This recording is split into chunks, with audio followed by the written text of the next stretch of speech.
பிரியமானவர்களே, இயேசு கிறிஸ்துவின் நாமத்தில் உங்களுக்கு என் அன்பின் வாழ்த்துக்கள். ஆண்டவர் இந்த வாரத்தின் ஒரு புதிய நாளை காண செய்திருக்கிறார். ஆண்டவருக்கு ஸ்தோத்திரம். சுகமாக இருக்கீங்களா? வீட்டில் எல்லாரும் மகிழ்ச்சியாக இருக்கிறீங்களா? உங்களுடைய பிள்ளைகள், வீட்டில் இருக்கிற பெரியவங்க எல்லாருக்காக ஆண்டவருக்கு ஸ்தோத்திரம். வனாந்தரமான வாழ்க்கையில் நம்ம ஆண்டவர் நடத்துவார். சில சமயம் இல்லை, உங்களுடைய குடும்பத்தில் இன்றைக்கி நினைக்கலாம், ஒரு வனாந்தரத்தில் நடக்கிற மாதிரி இருக்குது, ஒரு வனாந்தர வாழ்க்கை, அது மாதிரி நீங்கள் சோர்ந்து போன நிலைமையில் இருக்கலாம். வனாந்தரத்தின் பாதையில் நடத்தினாலும் ஆண்டவர் துணை நின்று அந்த வனாந்தரத்திலே உங்களை பாதுகாத்து, உங்களை போஷித்து, குடிக்க தண்ணீர் கொடுத்து அழகாய் நடத்துகிற தேவன் அவர்.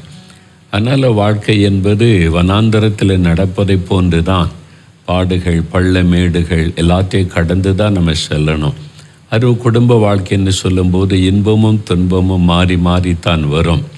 எப்படி பகலும் இரவும் மாறி மாறி வருகிறதோ அதே போல் இன்பமும் துன்பமும் மாறி மாறித்தான் வரும். அந்த மாதிரி பாதையிலே தான் ஆண்டவர் நம்மை நடத்துவார். அதனால் சோர்ந்து போகாதுங்க. ஒன்றே ஒன்று நமக்கு முக்கியம், அவர் கூட இருக்கிறார், அவர் என் கூட வருகிறார், அவர் எனக்கு துணையாக இருக்கிறார். அதுதான் ஒரு பெரிய சந்தோஷம். அவர் கூட வருகிறதுனால நாம் இந்த வனாந்தர பாதையை தாண்டி செல்ல முடியும். சரியா? ஆனால் இந்த வனாந்தர பாதையில் போகும்போது நமக்கு நிறைய தேவைகள் இருக்கிறது. நிறைய காரியத்தில் என்ன செய்கிறதுன்னு தெரியாமல் நம்ம தடுமாறுகிறோம். இந்த காரியத்திலெல்லாம் ஆண்டவருடைய உதவி நமக்கு தேவையாக இருக்கிறது. அதுக்கு என்ன செய்யணும்? இப்போ நான் சொல்லியிருக்கிறேன், உங்களுடைய ஜெப குறிப்புகளை எழுதி, கடன் பிரச்சனை இருந்தால் என்னென்ன கடன், யார் யாருக்கு எவ்வளோ கொடுக்கணும் எழுதி வைங்க. எழுதி வைத்து குறிப்பாக நம்ம தொடர்ந்து ஜெபிக்கும் போது ஆண்டவர் அற்புதம் செய்வார் என்று. கடந்த நாட்களில் அப்படி ஜெபம் பண்ணி நிறைய பேர் ஆசீர்வதிக்கப்பட்டு கடன் பிரச்சனையிலேருந்து விடுதலையானதை சாட்சியாய் வந்து சொல்லி இருக்கிறாங்க. அது ஒரு பெரிய சந்தோஷம். அதனால தான் சொல்லுகிறேன், உங்களுடைய ஜெபத்தில் ஒரு கருத்து இருக்க வேண்டும். அதற்கு தான் நீங்கள் எழுதி வைத்து ஜெபிக்க வேண்டும் என்று. இன்றைக்கி 2 காரியத்துக்காக நீங்கள் குறிப்பாக ஜெபிக்கணும். உங்கள் குடும்பத்தில் நீங்கள் 2 முக்கியமான காரியத்தை கவனத்தில் கொண்டு ஜெபிக்க வேண்டும்.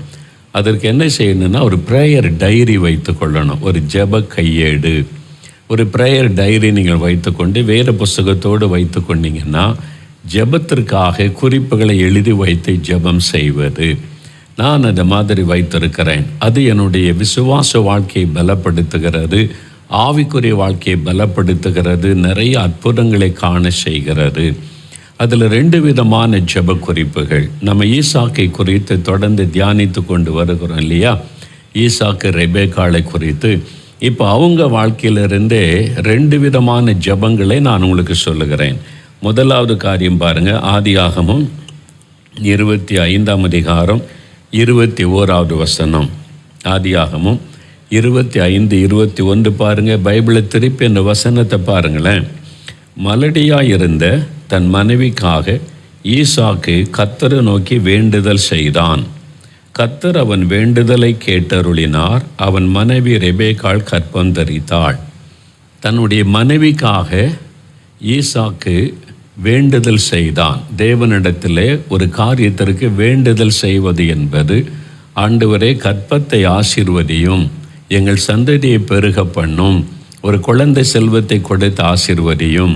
அது விண்ணப்பம். நமக்கு ஒரு தேவை இருக்கிறது, அதுக்காக வேண்டுதல் செய்வது. இப்போ உங்கள் குடும்பத்தில் நிறைய தேவை இருக்கலாம். ஆண்டவரே வீட்டு வாடகை கொடுக்கணும், இந்த இஎம்ஐ கட்டணும், எங்களுக்கு ஒரு வீடு சொந்தமாக கட்டப்படணும், எனக்கு ஒரு நிரந்தரமான வேலை வேணும், என் பிள்ளைகளுடைய திருமண காரியம் நடக்கணும், இந்த வியாதி என்னை விட்டு விலகி சுகம் உண்டாகணும், இந்த தேவைகள் சந்திக்கப்படணும், என் பிள்ளைக்கு கல்லூரியில் இடம் கிடைக்கணும். இப்படி எத்தனையோ தேவை நமக்கு இருக்குல்ல. நம்முடைய குடும்பத்துக்கு எத்தனையோ தேவைகள் இருக்கிறது. அதை தேவனுக்கு தெரியப்படுத்தி அதை பெற்றுக்கொள்வதற்காக வேண்டுதல் செய்வது, அது வேண்டுதல். ஆண்டவரை பார்த்து ஜெபம், வேண்டுதல், விண்ணப்பம், எனக்கு இதை தாருன்னு ஆண்டவரிடத்தில் கேட்பது, அது ஒரு வேண்டுதல். இன்னொரு ஜெபம் பாருங்களேன். ஆதியாகமம் 25:22 இந்த வசனம் சொல்லுகிறாரு, ரெபேக்காள் கற்பத்திலே பிள்ளைகள் ஒன்றோடு ஒன்று மோதிக்கொண்டிருந்தன. அப்பொழுது அவள், இப்படியானால் எப்படியோ என்று சொல்லி கர்த்தரிடத்திலே விசாரிக்கும்படி போனாள். ஈசாக்கும் கர்த்தரிடத்தில் போய் ஒரு விண்ணப்பம் பண்ணுகிறார், வேண்டுதல் செய்கிறார். அந்த ஜெபம் கேட்கப்பட்டது. ஆண்டவர் ஜெபத்தை கேட்டு அற்புதம் செய்து விட்டார். இப்போ ரெபேக்காள் ஆண்டவரிடத்தில் போய் ஒரு காரியத்தை விசாரித்தாள் என்று வேதம் சொல்லுகிறாரு. இங்கே அவள் விண்ணப்பம் வைக்கவில்லை, வேண்டுதல் வைக்கவில்லை, என் கற்பத்தை ஆசீர்வதியும் என்று ஜெபிக்கவில்லை. கற்பம் ஆசீர்வதிக்கப்பட்டு விட்டார். எனக்கு சுகப்பிரசவத்தை தாரும் என்று ஜெபிக்கவில்லை, என் குழந்தையை பாதுகாத்து கொள்ளும் என்று அவள் ஜெபிக்கவில்லை, அல்லது என் சரீரம் பலவீனமாக இருக்குது நல்ல சுகபலன் தாரும் என்று தேவைக்காக ஜெபிக்கவில்லை. அவளுடைய உள்ளத்திலே ஒரு பிரச்சனை, கர்ப்பத்திலே குழந்தைகள் மோதி கொள்ளுகிறது, என்ன காரியம்னு எனக்கு விளங்கவில்லை, இப்படியானால் எப்படியோ, என்ன நடக்கிறது என் கர்ப்பத்துக்குள்ளே, அதை அறிய வேண்டும். அப்போ ஆண்டவரிடத்தில் கேட்டு அறிந்து கொள்வதற்கு தேவனிடத்தில் போய் விசாரித்தாள் என்று வேதம் சொல்லுகிறாரு. அப்போ 2 காரியம் நம்முடைய வாழ்க்கையிலையும் இது ரொம்ப அவசியம். நல்லா அறிந்து கொள்ளுங்க. ப்ரேயர் டைரியில் 2 பகுதிகள் இருக்கணும். ஒன்று விண்ணப்பங்கள் அல்லது வேண்டுதல்கள், இன்னொன்று ஆலோசனை பெற்றுக்கொள்ளுதல். 2 உங்களுடைய ஜெப டைரியில் இருப்பது நல்லது. இப்போ ஏன் அனுபவத்தை நான் உங்களுக்கு சொல்லுகிறேன். நான் ஒரு ப்ரேயர் டைரி வைத்திருக்கிறேன். அதில் என்ன பண்ணுவேன்னு சொன்னால், எந்த காரியமானாலும் ஜெபம் எழுதி வைத்து ஜெபிப்பது என்னுடைய வழக்கம். எந்த தேதியிலேருந்து ஜெபிக்க ஆரம்பிக்கிறேனோ அந்த தேதியை போட்டு என்னென்ன காரியம், என்னுடைய ஊழிய காரியம் இருக்கிறது, பர்சனல் காரியம் இருக்கிறது, மற்றவர்களுக்கான ஜெபம் இருக்கிறது, அதையெல்லாம் அந்த ப்ரேயர் டைரியிலே நான் எழுதுவது உண்டு. ஒன்று, இப்போ உதாரணத்துக்கு சொல்கிறேன், எங்களுடைய தேவனுடைய கூடார கட்டிட வேலை நடக்குதில்ல, நிறைய வேலை நடக்கிறது. நான் அதில் ஜெப குறிப்பு எழுதி வைத்திருக்கிறேன்.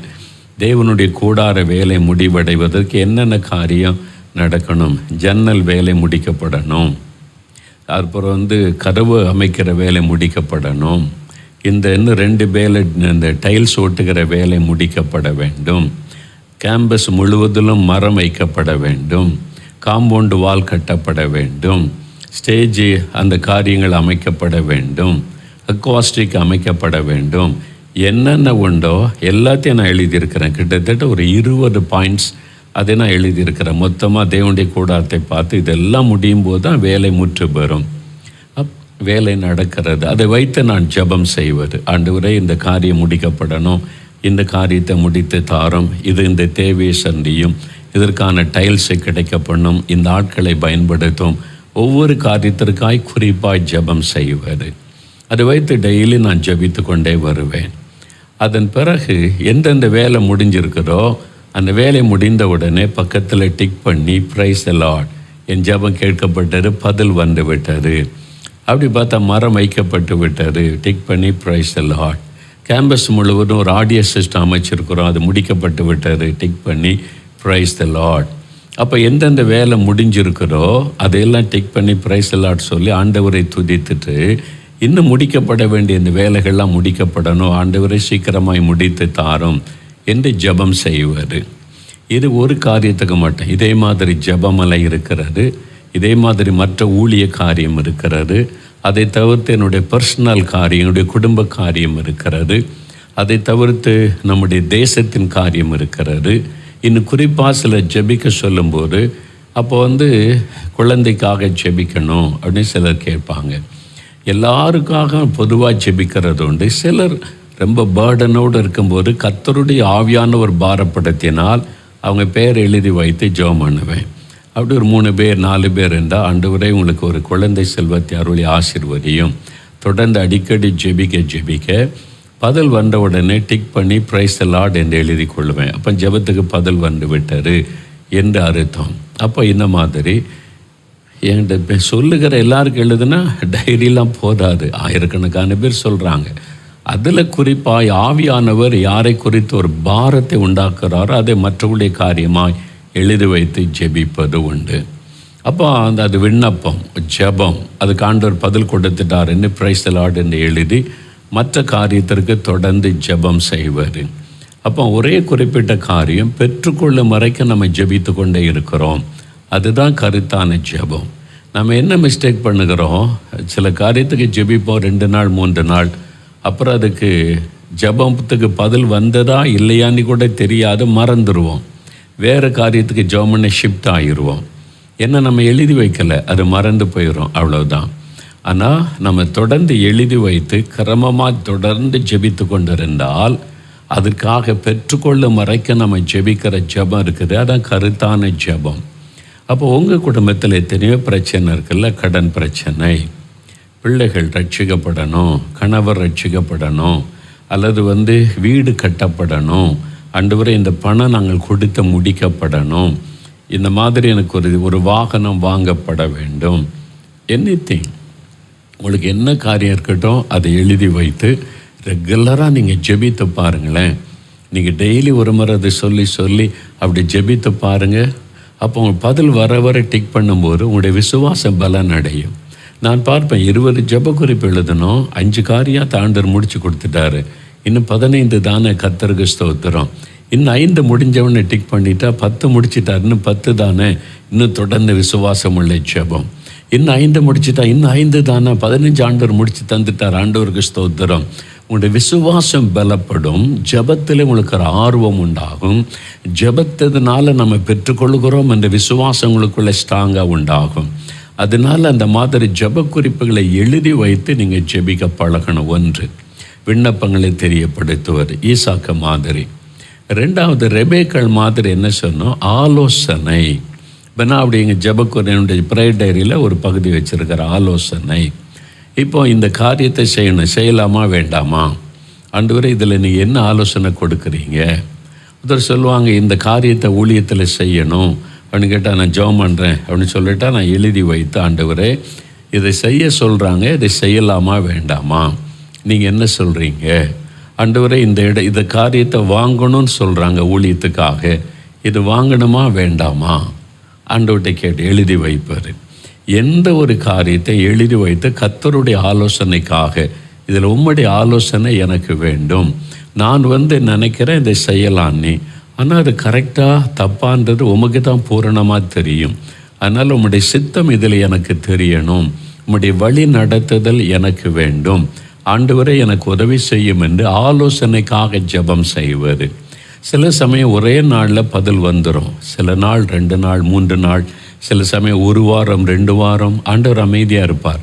ஆனால் நான் தொடர்ந்து ஜெபம் பண்ணுவேன், இதில் உம்முடைய சித்தம் என்ன ஆண்டவரே, நீங்கள் என்ன சொல்கிறீங்க, நீங்கள் சொல்கிறது தான் நான் செய்ய முடியும், எனக்கு ஆலோசனை கொடுங்க, இதில் காரியம் எனக்கு விளங்கவில்லை. தொடர்ந்து அதை வைத்து ஜெபிக்க எப்படியாவது ஒரு விதத்தில் தேவன் அதுக்கான ஆலோசனை தருவார்.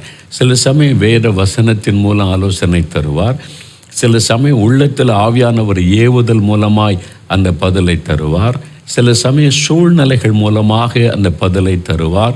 ஒரு பெரிய சந்தோஷமாக இருக்கும். சரி, அப்போ இதுக்கு தீர்மானம் எடுக்க கர்த்தர் உதவி செய்து விட்டார், ஆண்டவருக்கு ஸ்தோத்திரம் என்று அதை டிக் பண்ணி பிரைஸ் தி லார்ட் என்று எழுதி கொள்ளுவார். இப்போ உங்கள் வாழ்க்கையில் யோசிங்க, நீங்கள் எப்படி ஜெபிக்கிறீங்க. இப்போ தேசத்துக்கான ஜெப குறிப்பெல்லாம் நாங்களே உங்களுக்கு அனுப்பி கொடுக்குறோம், இப்படியெல்லாம் ஜெபம் பண்ணுங்க. பொதுவான ஜெபம், உங்களுடைய குடும்பத்துக்கு என்னென்ன காரியத்துக்கு ஜெபிக்கணும், உங்களுடைய பாதுகாப்புக்காக ஜெபிக்கணும், குடும்ப சமாதானத்துக்காக ஜெபிக்கணும், குடும்ப ஆசீர்வாதத்துக்காக ஜெபிக்கணும். சில ஜெப குறிப்புகளை உங்களுக்கு தருகிறோம், அது பொதுவான ஒரு ஜெபம். அதையும் தாண்டி நீங்கள் குறிப்பாக சில காரியத்திற்கு நீங்கள் ஜெபிக்க வேண்டிய காரியம் இருக்கிறது உங்கள் வீட்டுக்குள்ளே, அதை எழுதி வைங்க. ஒரு ப்ரேயர் டைரி மெயின்டைன் பண்ணுங்க. 1 விண்ணப்பங்கள், இன்னொரு பக்கம் ஆலோசனைகள், எதுக்கு ஆலோசனை வேணும், இதை செய்யலாமா வேண்டாமா, இதை வாங்கலாமா வேண்டாமா, பிள்ளைகளை நான் என்ன படிப்பு படிக்க வைக்கணும், எந்த காலேஜில் சேர்த்து படிக்க வைக்கணும், எந்த ஸ்கூலில் சேர்த்து படிக்க வைக்கணும், ஆண்டவரே ஆலோசனை தாரும். நீங்கள் எழுதி வச்சு சின்சியராக ஜெபித்து பாருங்கள், அழகாக ஆண்டவர் கைட் பண்ணுவதை பார்க்க முடியும். இந்த ஆலோசனைலாம் இல்லாமல் எல்லாத்தையுமே ஆண்டவர்கிட்ட கேட்டு பெற்றுக்கொள்ளணுன்ற ஜெபம் மாத்திரம் இருக்கிறதுனால தான் நிறைய பேருடைய வாழ்க்கையில் பிரச்சனைகள், போராட்டங்கள். ஆனால் 2மே நமக்கு ரொம்ப அவசியம். 1 விண்ணப்பங்கள், இன்னொன்று ஆலோசனைகள். ஈசாக்கு தன் மனைவிக்காக விண்ணப்பம் பண்ணினார், வேண்டுதல் செய்தார், கர்த்தர் பதில் கொடுத்தார். உங்களுடைய வேண்டுதலுக்கு தேவன் பதில் கொடுப்பார். ரெபேக்காள் கர்த்தரிடத்தில் போய் ஆலோசனை கேட்டாள், அதற்கும் ஆண்டவர் பதில் கொடுத்தார். அவர் ஆயத்தமாக தான் இருக்கிறாரு. அப்போ நீங்கள் கணவன் மனைவி குடும்பமாக தீர்மானம் பண்ணுங்க, நம்ம ஜெபிக்கலாம், ஆண்டவரிடத்தில் ஆலோசனை கேட்கலாம். ஆண்டவர் நமக்கு தெளிவான வழிநடத்தலை தருவார்னு சொல்லி அதற்காக ஜெபிக்க ஆரம்பிங்க. ஆலோசனை கேட்டு ஜெபிக்க ஆரம்பிங்க. இதை நீங்கள் செய்ய பாருங்கள், கர்த்தர் அழகாய் உங்களுக்கு ஆலோசனை தந்து நடத்துவதை நீங்கள் பார்க்க முடியும். ஆண்டவரே, இவ்வளோ பெரிய கடன் பிரச்சனை வந்துட்டு எப்படி அதிலிருந்து நாங்கள் வெளியே வருவது, எப்படி இந்த கடனை அடைப்பது, எங்களுக்கு ஒரு ஆலோசனை தாரும், எங்களுடைய தவறுகளை மன்னியும், இனி அந்த தவறை செய்ய மாட்டோம், இப்போ இதிலிருந்து வெளியே வர என்ன செய்யணும், ஜெபம் பண்ணி பாருங்கள், கர்த்தர் ஆலோசனை தருவார். இதே மாதிரி உங்களுடைய வாழ்க்கையில் ஏதோ ஒரு பிரச்சனை, அதுலேருந்து எப்படி வெளிவரன்னு தெரியல, பிரச்சனைன்னு அழுதுகிட்டே இருக்காமல் இந்த பிரச்சனைக்கு தீர்வு என்ன, நான் என்ன செய்யணும், நீங்கள் என்ன ஆலோசனை கொடுக்குறீங்கன்னு கேட்டு பாருங்கள், அழகாக கர்த்தர் ஆலோசனை தருவார். இதைத்தான் கவனத்தில் கொள்ளணும். சரியா? அப்போ ஈசாக்கள் ரெபேக்காளிடத்திலிருந்து நாம் கற்றுக்கொள்ளுகிற 2 அற்புதமான காரியம், ஒன்று நம்ம வேண்டுதல் செய்வது, இன்னொன்று ஆலோசனை பெற்றுக்கொள்ளுவது. உங்கள் குடும்பத்துக்கு எத்தனையோ காரியத்துக்கு ஆலோசனை தேவை. நீங்கள் அப்படி ஜெபம் பண்ணி பாருங்களேன், ஆண்டவர் அழகாய் ஆலோசனை கொடுத்து நடத்துவதை நீங்கள் காண்பீங்க. சரி, இப்போ நம்ம ஜெபிக்கலாமா? உங்களுடைய ஜெப குறிப்புகளை எடுத்துக்கொள்ளுங்க. உங்கள் ஃபேமிலியில் என்னென்ன தேவைக்காக ஜெபிக்கணும் எழுதி வச்சுருக்கீங்கள, அதை எடுத்துக்கொள்ளுங்க. ஆண்டவரே, இந்த கடன் பிரச்சனை மாறணும், இந்த தேவை சந்திக்கப்படணும், இந்த வீடு கட்டப்படணும், இந்த வாகனம் வாங்கப்படணும், திருமண காரியம் நடக்கணும், கற்பத்தின் கனி, இந்த கடன் பிரச்சனை எல்லாம் எழுதி வச்சு ஜெபம் பண்ணுவோம். ஆலோசனை அதையும் மனதில் கொள்ளுங்க. அதை வைத்து நாம் ஜெபிக்க போகிறோம். சரியா? உங்களுக்காக நம்ம ஜெபம் பண்ண போகிறோம். அதுக்கு முன்னால் என்ன பண்ணணும்னு சொல்லியிருக்கிறேன். முதலாவது, நாம் மற்றவர்களுக்காக ஜெபிக்கணும். சரியா? உங்களுடைய சபை, உங்களுடைய கிராமம், உங்களுடைய பட்டணம், நம்முடைய தேசம், அந்த எழுப்புதல் எல்லாரும் ரட்சிக்கப்பட ஜெபிக்கணும். அதன் பிறகு கடைசியில் உங்கள் காரியமாக ஜெபிக்கணும். ஜெபிக்கலாமா? தகப்பனே, நாங்கள் எல்லாரும் ஒருமனப்பட்டு உம்முடைய பாதபடியில் வந்திருக்கிறோப்பா. எங்களை ரட்சித்து எங்களுடைய குடும்பத்தில் ரட்சிப்பின் சந்தோஷத்தை தந்ததற்காக உமக்கு ஸ்தோத்திரம். பரிசுத்த ஆவியானுடைய நிறைவை கொடுத்து எங்களை பலப்படுத்தினதற்காக ஸ்தோத்திரம். குடும்ப ஜெபம் பண்ண கிருபை கொடுத்து எங்களுடைய குடும்பத்தை வேலியடைத்து பாதுகாத்து வருகிறதற்காக உமக்கு ஸ்தோத்திரம். தீங்கு அணுகாதபடி, வாதை கூடாரத்தை அணுகாதபடி காத்து வருகிற அன்பிற்காக ஸ்தோத்திரம். இப்பொழுது எங்களுடைய தெருவில் இருக்கிற எல்லாரும் ரட்சிக்கப்பட வேண்டும் என்று ஜெபிக்கிறோம். எங்களுடைய கிராமத்தில், பட்டணத்தில் இருக்கிற எல்லாரும் ரட்சிக்கப்படணும், இந்த ரட்சிப்பின் சந்தோஷத்தை பெற்றுக்கொள்ளணும். அவங்களுக்காக சிலுவையில் நீங்கள் ரத்தம் சிந்தினதை நினைத்தருளி எல்லாரையும் ரட்சிக்க வேண்டும் என்று ஜெபிக்கிறோம். எங்கள் சபையில் ஆவியானவர் ஊற்றப்பட எழுப்புதல் உண்டாக ஜெபிக்கிறோம். எங்கள் சபை ஆதி திருச்சபை போல மாறட்டும், ஆவியானவர் ஊற்றப்படட்டும், எழுப்புதல் அக்கினி போடப்படுவதாக என்று ஜெபிக்கிறோம். தமிழ்நாட்டில் இருக்கிற என் ஜனங்களை சந்திக்கவும், அவருடைய மனக்கண்களை திறக்கவும், ரட்சிக்கவும் நாங்கள் மன்றாடி ஜெபிக்கிறோம். எல்லாரும் ரட்சிக்கப்பட விரும்புகிறபடியால் எல்லா ஆத்துமாக்களையும் சந்தியும். என்னுடைய இந்தியா தேசத்தில் இருக்கிற 138 கோடி மக்களையும் சந்திக்கவும், அவருடைய மனக்கண்கள் திறக்கப்பட என் ஜனங்கள் விழிப்புணர்வு அடைய நாங்கள் ஜெபிக்கிறோம். மெய்யான ரட்சகரை, ஆண்டவரை அறிந்து கொள்ள செய்யும். சிலுவையிலே மரித்து உயிர்த்தெழுந்த இயேசுவை அறிந்து கொள்ளும்படி கண்கள் திறக்கப்படட்டும். அதிகாரத்தில் இருக்கிற தலைவர்கள் மேலே நீர் ஆளுகை செய்து எங்களுடைய தேசத்தில் சமாதானமும் நல் ஒழுக்கமும் காணப்பட நாங்கள் ஜெபிக்கிறோம். மதுபான கடைகள் மூடப்படவும், தீமைகள் எல்லாம் ஒழிக்கப்படவும், நல் ஒழுக்கம் காணப்படவும் எங்களுடைய தேசத்தில் நீர் ஆளுகை செய்ய வேண்டும் என்று அர்ப்பணித்து ஜெபிக்கிறோம். இதோ எங்களுடைய குடும்ப தேவைகளை உமக்கு முன்பாக வைக்கிறோம். இந்த தேவைகளை சந்தியும், இந்த கடன் பிரச்சனைகளை மாற்றும், இந்த காரியத்தில் எங்களுக்கு அற்புதம் செய்யும். ஒரு அற்புதத்தை நாங்கள் இன்றைக்கு எதிர்பார்க்கிறோம், இந்த வாரத்தில் எதிர்பார்க்கிறோம். அப்படியே தகப்பனை, இதில் எங்களுக்கு ஆலோசனை வேண்டும் அப்பா. நாங்கள் என்ன செய்வது என்று எங்களுக்கு தெரியலை. இதை செய்யலாமா வேண்டாமா, வாங்கலாமா வேண்டாமா தெரியவில்லை. நீர் எங்களுக்கு ஆலோசனை கர்த்தர் அல்லவா? எங்களுக்கு ஆலோசனை கொடுத்து வழி நடத்தும். பிள்ளைகளை குறித்து எங்களுக்கு ஆலோசனை தாரும். எங்களுடைய தொழில் காரியத்தை குறித்து ஆலோசனை தாரும். எங்களுடைய குடும்ப காரியத்தை குறித்து ஆலோசனை தாரும். உம்முடைய ஆலோசனைக்காக காத்திருக்கிறோம். நீர் எங்களோடு பேசி வழிநடத்துகிற தெய்வமாய் இருக்கிறதற்காய் நன்றி. எங்களுடைய ஜெபம் கேட்கப்பட்டதற்காய் ஸ்தோத்திரம். அற்புதங்களை காண போகிறதற்காய் ஸ்தோத்திரம், ஸ்தோத்திரம். இயேசு கிறிஸ்துவின் நாமத்தில் ஜெபிக்கிறோம் பிதாவே. ஆமேன், ஆமேன்.